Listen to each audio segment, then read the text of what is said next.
She stood frozen in the hallway of the home she had built with her own love, her own sacrifice, her own tears. In her trembling hand was a phone, Sung Jin's phone, and on that screen was a message from Sio Lim that read, "The doctor confirmed it again. 9 months, baby. Your empire needs an heir, not that woman you call a wife." Jade's heart didn't just break. It shattered into a million pieces right there on the cold floor of that beautiful house that suddenly felt like a prison. She had loved this man since college. She had stood by him through everything. And this was her reward? But what Sung Jin didn't know yet was that everything he thought he had was built on the biggest lie of his life. And the truth? It was coming. Faster than he could ever imagine. If you're listening right now, help me prove my mother wrong. She said this channel would never reach 1,000 subscribers. But I believe stories like this, stories about regret, redemption, and the consequences of our choices, deserve to be heard. Help me show her that these tales matter. Hit that subscribe button right now and turn on the notification bell so you never miss our powerful stories. Give this video a like if you're already hooked by what you just heard. Drop a comment below and tell us where in the world you're watching from. United States, United Kingdom, Africa, Canada, Australia. We love connecting with our global family. And please share this video with friends and family who believe in second chances and facing the truth. Your support helps us create more incredible content that touches hearts. Now, let's continue this emotional journey. The university campus in Seoul, South Korea was buzzing with life. Students rushing between buildings, laughter echoing across the open courtyards, the energy of young people standing on the edge of their futures filling every corner. It was a final year of college, the year everything would change.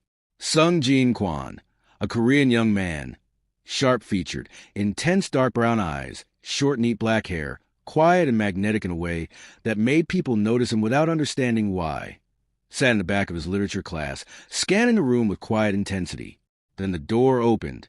Jade Mitchell, a beautiful young African-American woman studying abroad in Seoul, deep, rich brown skin glowing warmly, bright almond-shaped dark brown eyes full of curiosity and life, walked in searching for an empty seat. Their eyes met for just 1 second. Something shifted between them instantly, something neither of them could explain yet. After class, Jade gathered her books and headed for the door. It was Sung Jin who spotted the notebook sliding off her bag before she even noticed. Sung Jin grabbed it quickly and followed her outside. "Excuse me," Sung Jin called out quietly. Jade turned around. Sung Jin held the notebook out toward her. "You dropped this." Jade looked at the notebook, then looked at Sung Jin, really looked at that young man, and something about his quiet, steady presence made her smile warmly. "Thank you so much," Jade said softly. "I'm Jade, Jade Mitchell." Sung Jin nodded slowly. Sung Jin Kwon. Neither of them moved to leave. "Are you enjoying the literature program?" Sung Jin asked carefully. Jade tilted her head with a small laugh. "Honestly, it's harder than I expected. But I love it." Sung Jin almost smiled. "Same." That small exchange opened a door neither of them had been looking for, and neither of them wanted to close. What started as one conversation outside that lecture hall slowly became something neither Jade nor Sung Jin could pull away from. They began meeting after class, sometimes intentionally, sometimes by pure accident, but always naturally. One evening, Sung Jin found Jade sitting alone in the campus library, textbooks piled high around her, face buried deep in her notes. Sung Jin sat down across from her, without being invited. Jade looked up surprised. "You again," Jade said with a quiet smile. "You look like you need help," Sung Jin replied calmly, nodding toward her open textbook. Jade laughed softly. "Is it that obvious?" "Yes," Sung Jin said simply. They studied together until the library closed that night. Walking back across the dark campus afterward, Sung Jin and Jade talked about their dreams, what Sung Jin wanted to build, where Jade wanted to go, what kind of lives both of them were chasing. By the time they reached the dormitory, Jade realized that young man had walked her all the way home without either of them even noticing. Brianna Scott, Jade's best friend, the young woman who had grown up alongside Jade and had traveled to Seoul to study abroad together with her. Noticed everything long before Jade admitted anything. One afternoon, Brianna pulled Jade aside after spotting Sungjin waiting outside the lecture hall. "Jade," Brianna said slowly with wide eyes, "that young man has been standing out there for 20 minutes. Jade glanced over her shoulder and felt warmth spread across her cheeks. "We just studied together, Brianna." Brianna crossed her arms with a knowing look. Nobody stands in the cold for 20 minutes for a study partner, Jade. Jade laughed and shook her head.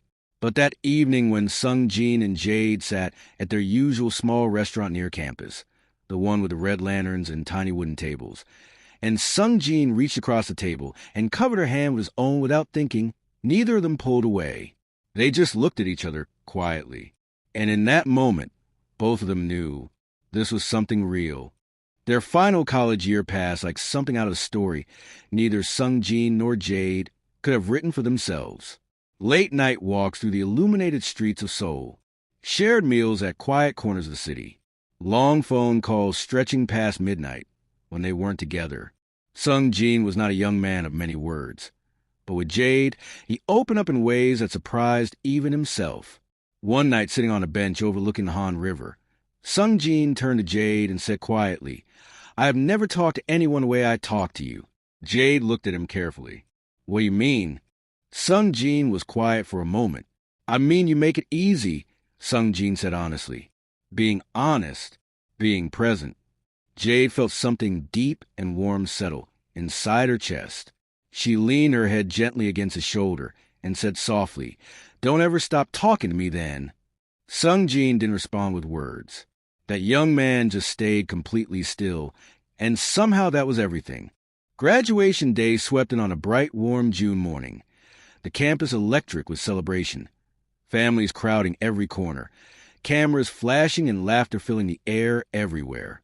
Sungjin found Jade in the crowd, and without a single word pulled her into his arms. Jade held on to Sungjin tightly, her face pressed against his chest, feeling his heartbeat strong and steady beneath her ear. "We made it," Jade whispered. "We made it," Sungjin repeated quietly into her hair. Brianna spotted them across the courtyard and shook her head, smiling through happy tears. After the ceremony, Sungjin held Jade's hand as they walked through the campus one final time together, passing the same steps where that young man had first handed Jade back her notebook. Sungjin stopped walking and turned to face her. "Whatever comes after today," Sungjin said seriously, looking directly into Jade's eyes, "I want you in it, every part of it." Jade squeezed his hand tightly. "Then don't let me go," she said softly. "Never," Sungjin said firmly, and Jade believed every word. After graduation, Sungjin and Jade entered the real world, and the real world was not gentle with either of them at first. Sungjin worked relentlessly, taking every opportunity available, building his financial foundation brick by brick with fierce determination. Jade worked just as hard, establishing herself professionally in Seoul, refusing to lean on anyone, building her own stability with her own hands. Some evenings after long, exhausting days, they would find each other at their usual restaurant, the one with the red lanterns, and sit together without needing many words. One evening, Jade rested her chin in her hand and looked at Sungjin across the table. "Do you ever get tired, Sungjin?" Jade asked. Sungjin looked up. "Of what?" "Of working this hard," Jade said quietly. Sungjin thought about it honestly for a moment. "No," Sungjin said finally, "because I know what I'm working toward." Jade studied that young man's face carefully. "What are you working toward?" Sungjin met her eyes steadily across the table. "You," Sungjin said simply. Jade said nothing. She just smiled, and that smile stayed with Sungjin the entire night. For years past, for years of building, growing, loving, and choosing each other through every season life brought, Sungjin and Jade had become something solid and unshakable. One quiet Sunday evening, Sungjin asked Jade to take a walk with him back to university campus. Jade found it strange, but followed without question. When they reached the steps outside the old literature building, the exact spot where Sungjin had first picked up that dropped notebook, Sungjin stopped walking. Jade looked around confused. Sung-jin, why are we? Jade turned and found Sung-jin already down on one knee. Jade's hand flew to her mouth immediately. Sung-jin looked up at her with those intense dark brown eyes. Completely calm, completely certain. For years ago you walked through a door and changed everything for me, Jade Mitchell. Sung-jin said quietly. I don't want another year without knowing you are mine completely. Will you marry me? Tears spilled silently down Jade's cheeks. Yes, Jade finally whispered breathlessly. Yes, Sung-jin. Their wedding was intimate and breathtaking, held in a small, elegant venue overlooking the glittering Seoul skyline at dusk. Jade stood at the entrance in a white gown that glowed beautifully against her deep, rich brown skin, her black wig cascading softly past her shoulders, her warm, almond-shaped eyes glistening with happy tears. Sung-jin stood at the altar in a sharp black suit, looking every bit the young man who had walked Jade home from the library without either of them noticing. When Jade began walking toward him, something happened to Sung-jin's face that nobody in that room had witnessed before. Every wall dissolved. Every hardness softened completely. Brianna stood beside Jade as maid of honor, pressing her hand against her mouth, trying desperately to hold back tears, and failing completely. When Sung-jin took both of Jade's hands to the altar, that young man spoke, without notes, from pure memory, pure feeling. I will spend every single day making sure you never question your worth, Sung-jin promised quietly. Jade whispered back through happy tears, and I will love you through everything. That night, every single word felt like forever. The first year of marriage wrapped Sung-jin and Jade in the kind of warmth that made the rest of the world feel beautifully far away. Their apartment in the heart of Seoul became their sanctuary. Sunday mornings filled with breakfast and soft music drifting through every room, evenings on a balcony where they sat pressed close together talking about nothing and everything all at once. Sung-jin was still the young man Jade had fallen in love with on that university campus. Present, warm, attentive, and gentle, but slowly, so slowly that Jade almost missed it entirely. Something began shifting beneath the surface of their beautiful life. Strange men started appearing at their home late at night. Unfamiliar faces with hard eyes and quiet, dangerous energy moving through their space. Sung-jin would disappear into his private study with these men for hours. The next morning over breakfast, when Jade asked about them, Sung-jin reached across the table, squeezed her hand gently, and said with an easy, reassuring smile, "Business associates, baby. Nothing for you to worry about." But something deep inside Jade's chest told her otherwise. Something told her this was everything to worry about. Days turned into weeks, and the unease living inside Jade's chest refused to leave. One evening, Sung-jin came home later than usual. Jade was sitting in the living room waiting. The apartment was quiet. Jade watched Sung-jin walk through the front door, loosen his collar, and move toward his study without a single word or glance in her direction. "Sung-jin," Jade said quietly. Sung-jin stopped walking, but didn't turn around immediately. "Who are those men that keep coming here?" Jade asked carefully. Sung-jin turned slowly and looked up from his phone. "I told you, Jade. Business." "What kind of business involves men showing up at our home at 2 a.m? Jade pressed gently. Sung-jin held Jade's gaze for a long moment, then looked back down at his phone. "The kind that is making us very comfortable, Jade. Don't ask questions you don't need answers to." Jade sat back slowly. That was the first time Sung-jin had ever spoken to her like that. The first time, but it would not be the last. The first year of marriage wrapped Sung-jin and Jade in the kind of warmth that made the rest of the world feel beautifully far away. Their apartment in the heart of Seoul became their sanctuary.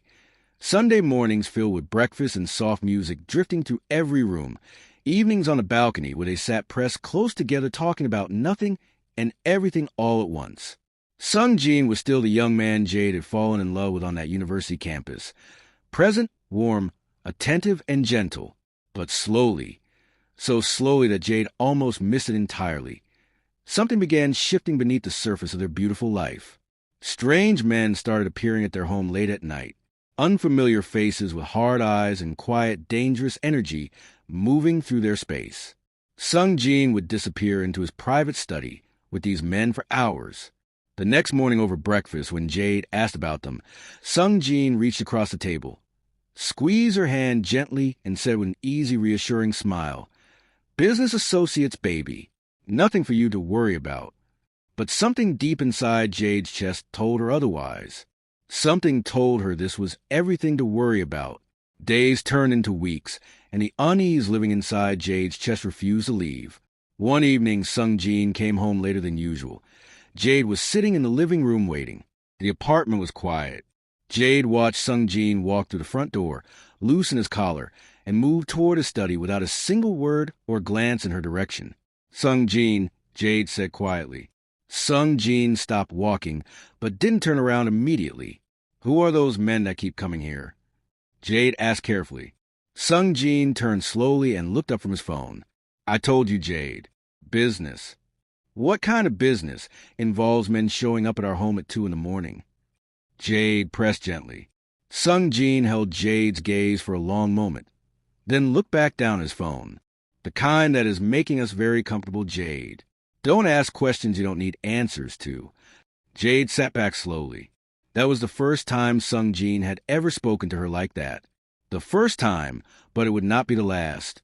The empire Sung Jin was building in the shadows of Seoul did not happen overnight.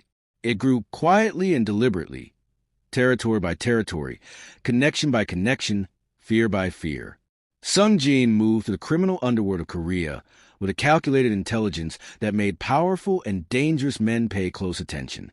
Within 2 years of those first secret meetings, Sung Jin had become someone completely unrecognizable from the young man Jade had married. Sung Jin now controlled 3 territories across Seoul. Ryan commanded an entire crew of loyal soldiers entirely on Sung Jin's behalf. And it was during this transformation, this rise from the man Jade loved into something untouchable and feared across the city, that Sung Jin got the tattoos. The intricate Korean dragon scales etched permanently across both hands and wrapped deliberately around his neck. Each line a declaration, each line a warning. Jade came home one evening and froze in the kitchen doorway when she saw them. She stared at the tattoos covering Sung Jin's hands and crawling up his neck. "Sung Jin," her voice dropped to barely a whisper. Sung Jin looked at her, without a single trace of apology. "Don't," he said quietly. Just that one word.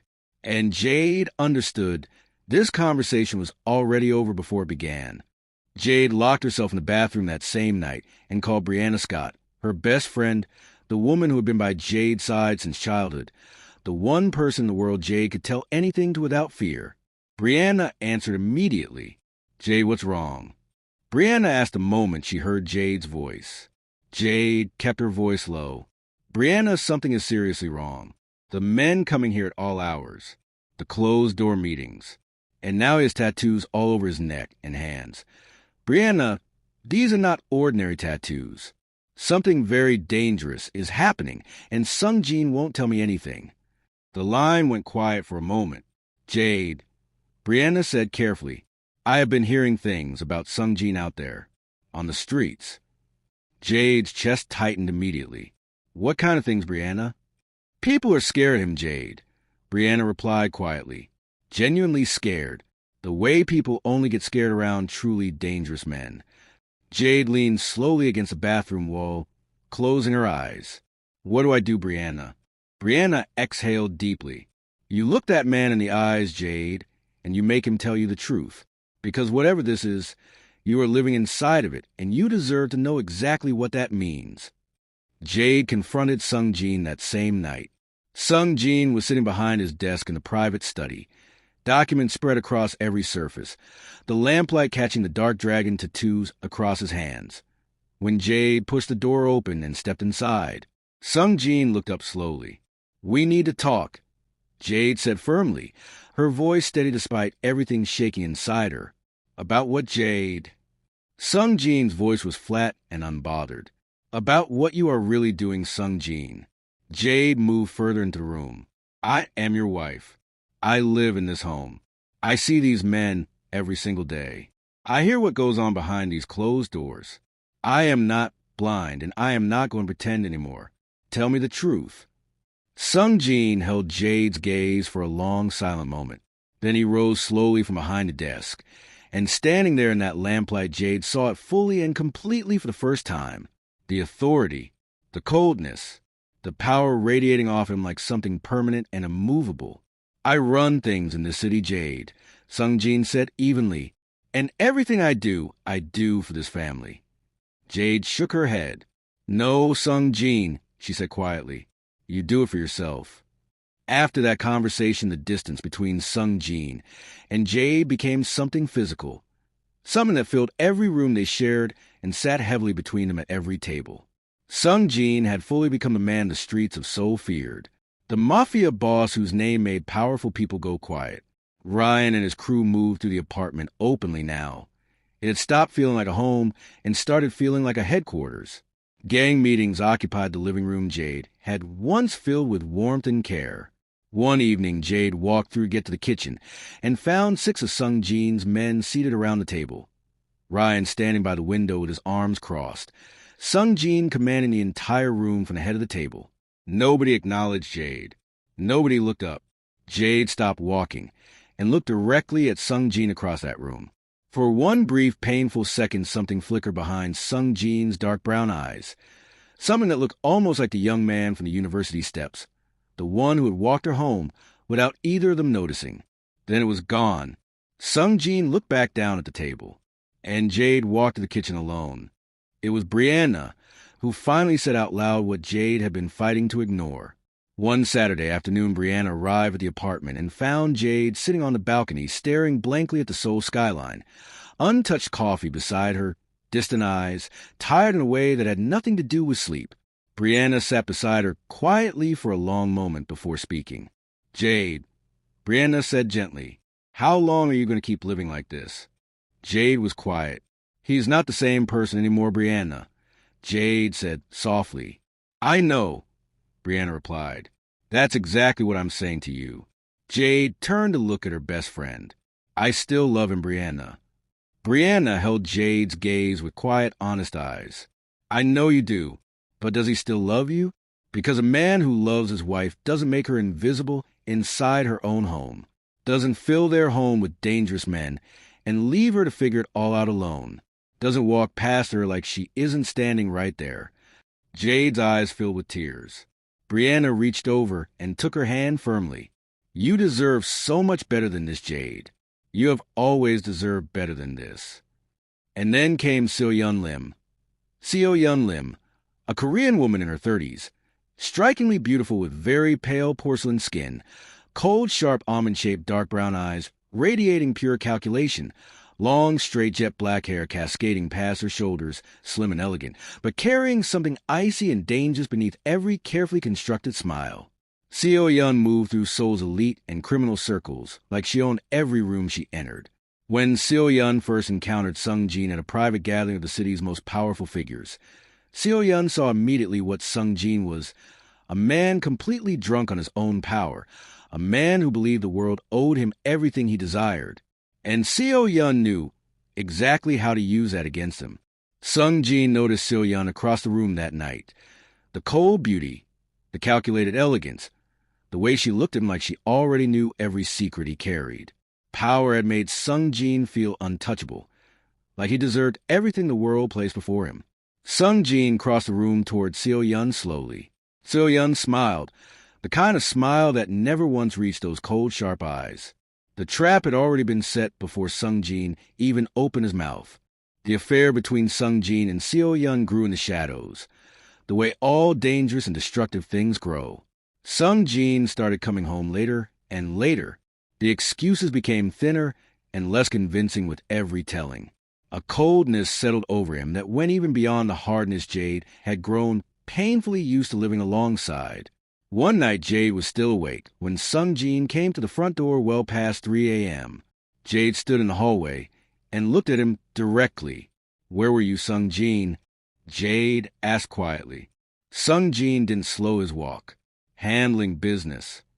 "It is 3 a.m, Sung-Jin," Jade said firmly. Sung-Jin stopped and turned slowly, looking at Jade with an expression that cut straight through her. Not anger, not guilt, just complete and total indifference. Like Jade was an inconvenience standing between him and where he was going. "I don't answer to you, Jade," Sung-Jin said coldly. The words landed like a blow. Jade stood completely still as Sung Jin walked past her and disappeared into the bedroom. She remained alone in that hallway for a long time, the apartment silent and heavy around her, feeling the last traces of the young man she had loved since college disappearing completely. Jade found the evidence on an ordinary Tuesday morning. Sung Jin had left his phone on the kitchen counter, something he never did. Jade stood over it for a long, still moment before reaching for it slowly. The screen lit up with a message from a number saved only as S. Last night was everything. When are you telling her? Your empire needs a right woman beside it, not that one. Jade's entire body went completely still.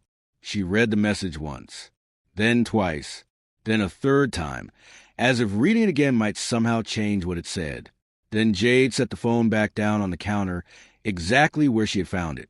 She walked slowly to the bedroom and sat on the edge of the bed, the same bed she and Sung Jin had shared since the very first year of their marriage.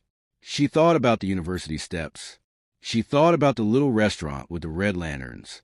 She thought about Sung Jin on one knee at the spot where everything began, those intense dark brown eyes completely certain, completely sure. And then Jade Mitchell, the woman who had loved this man through everything, dropped her face into her hands and wept like she had never wept before in her entire life. Jade sat on that bed for a very long time after the tears stopped falling. The apartment was completely silent around her, the kind of silence that only exists when everything you believe in has just collapsed beneath your feet all at once. Eventually, Jade lifted her head, wiped her face slowly, and stood up. She walked back to the kitchen, picked up Sung Jin's phone, and placed it exactly where she had found it on that counter. Then Jade pulled out a chair and sat down at the kitchen table and waited. She didn't know how long she sat there. She just knew she wasn't moving until Sung Jin walked through that door. When Sung Jin finally came home that evening and stepped into the kitchen, he stopped the moment he saw Jade sitting there, still, composed, eyes red but completely dry. Something in Jade's expression made the entire atmosphere of the room shift immediately. "We need to talk, Sung Jin," Jade said quietly. Sung Jin set his keys down on the counter slowly. His eyes moved to his phone, then back to Jade. And in that moment, Sung Jin already knew. Sung Jin pulled out the chair across from Jade and sat down heavily. The kitchen was so quiet that every small sound felt amplified. Jade slid the phone slowly across the table towards Sung Jin, the screen still lit up with that message from S. Sung Jin looked down at it for a long moment without touching it. Then he looked back up at Jade. "How long, Sung Jin?" Jade asked quietly. Her voice was completely steady. No trembling, no anger, just a woman sitting across from the man she had loved since college, finally demanding the truth she deserved. Sung Jin looked down at his dragon tattooed, hands spread flat on the table. The silence stretched between them like something unbearable. "Long enough," Sung Jin said finally, his voice low and heavy. Jade absorbed those two words slowly. "Is she pregnant?" Jade asked. Sung Jin's jaw tightened. He didn't answer immediately. "She says she is," Sung Jin said quietly. Jade felt something cold move through her entire body. She nodded slowly, the full weight of everything settling over her like something permanent. "Then I think," Jade said softly, rising from her chair, "that you already know exactly what comes next, Sung Jin." Sung Jin filed for divorce within the week. Jade Mitchell, the woman who had loved Sung Jin Kwon from their very first conversation on those university steps, who had waited for patient years before accepting his ring, who had stood faithfully beside him through every transformation and every dark, frightening turn, packed her belongings and prepared to leave the apartment they had built together from nothing. The morning Jade walked out of that apartment for the very last time, she stopped at the front door and looked back slowly, at the kitchen where they used to share breakfast, at the balcony where they used to sit pressed close together talking about everything, at the hallway where that version of their life together had slowly and painfully come undone. Jade exhaled quietly. Then she picked up her bags and walked out. Brianna Scott was standing in the hallway outside. Jade's best friend, the woman who had flown to Seoul with Jade all those years ago and had never once left her side. Brianna stepped forward immediately and wrapped both arms around Jade, without a single word. Jade stood in that embrace with her bags at her feet and finally, completely, fell apart. "I've got you," Brianna whispered firmly. "I've got you, Jade. You hear me?" Jade nodded against Brianna's shoulder, and those 4 words held her together when nothing else could. While Jade was quietly rebuilding her life on the other side of Seoul, Sio Lim was busy making herself completely at home inside everything Jade had left behind. Sio moved through Sung Jin's world like she had always belonged there, wearing his wealth openly, spending without hesitation, transferring funds into accounts Sung Jin knew nothing about, shopping trips that cost fortunes, private dinners billed to Sung Jin's accounts. Seo even began inserting herself into the edges of Sung Jin's empire, making connections, gathering information, positioning herself carefully. Ryan watched all of it from a careful distance. One evening, Ryan stood beside Sung Jin after meeting and said quietly, "Boss, I think you should pay closer attention to what is moving through your accounts." Sung Jin looked at Ryan. "What are you saying, Ryan?" Ryan held Sung Jin's gaze carefully. "I am saying that some things are not adding up." Sung Jin said nothing for a long moment, but something shifted behind those dark brown eyes.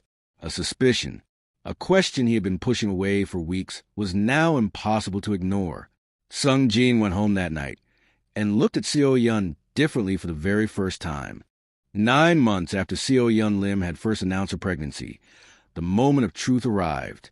Sung Jin had been patient. He had asked questions carefully and accepted every answer Seo gave him. The complications, the specialist appointments, the reasons why things kept getting delayed.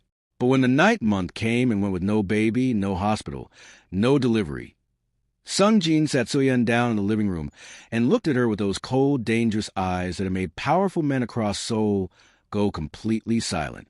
"Where's my child, Seo?" Sung Jin said quietly. Seo opened her mouth to speak. "Don't," Sung Jin said, his voice dropping to something barely above a whisper, but carrying more weight than a shout ever could. "Don't give me another story. Don't give me another excuse. I want the truth. Right now, in this room."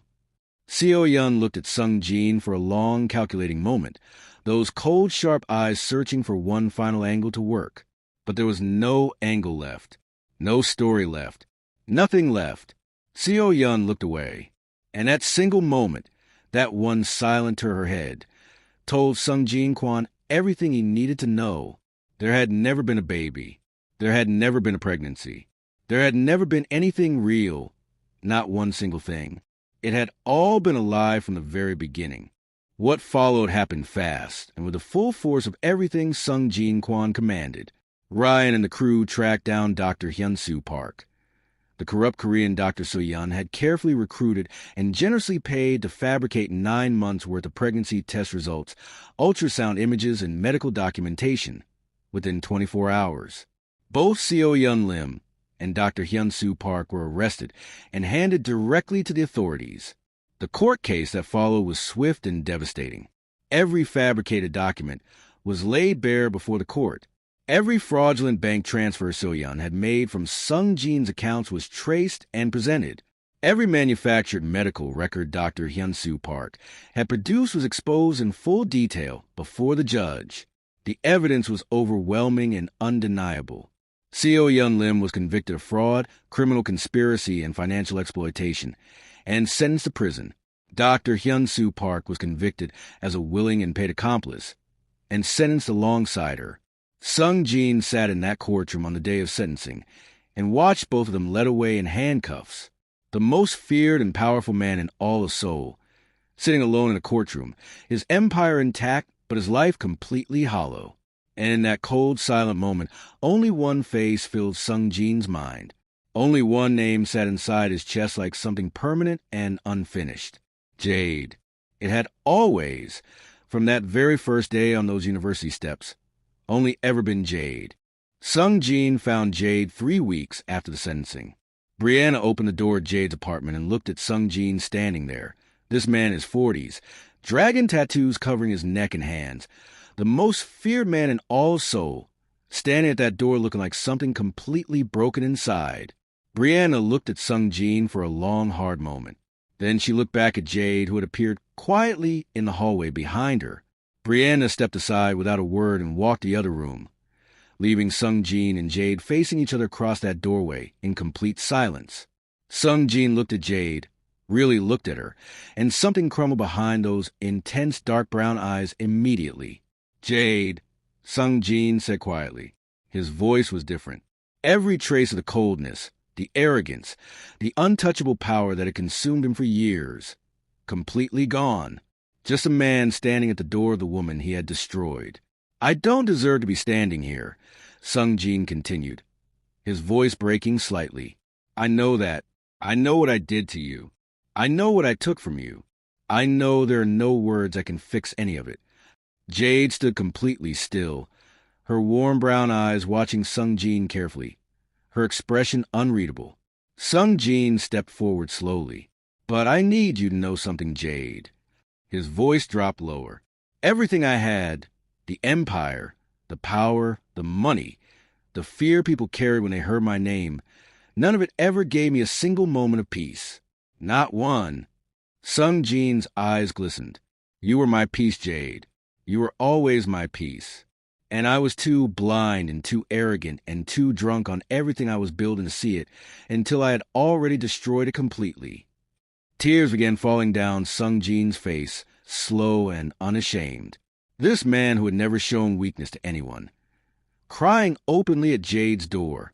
"I am so sorry, Jade," Sung Jin whispered, "for everything, for the coldness, for the disrespect, for choosing power over you, for believing a lie over the realest thing I ever had in my life.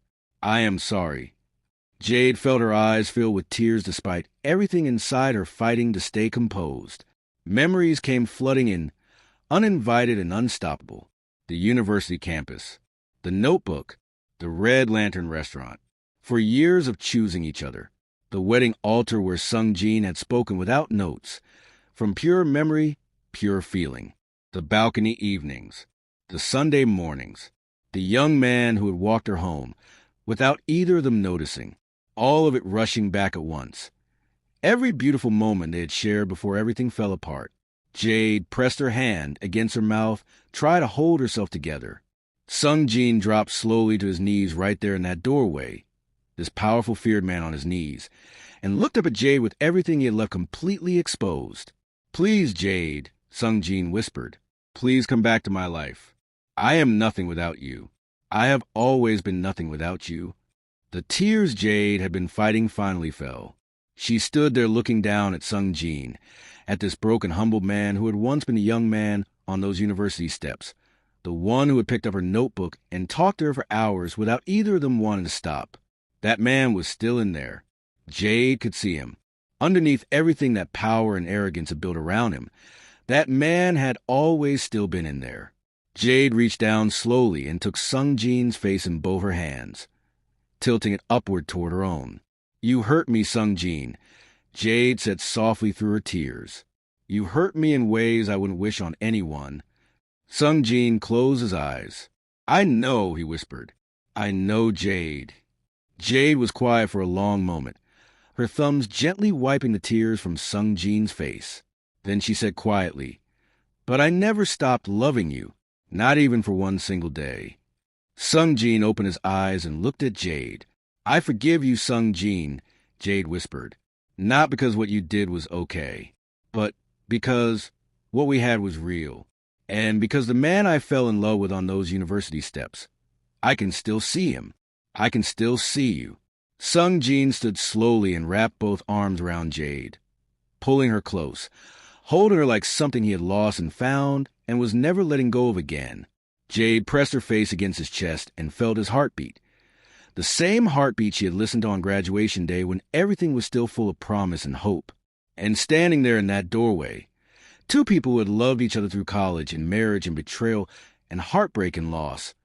Sung Jin Kwon and Jade Mitchell finally found their way back to where they had always belonged, in each other's arms. Together,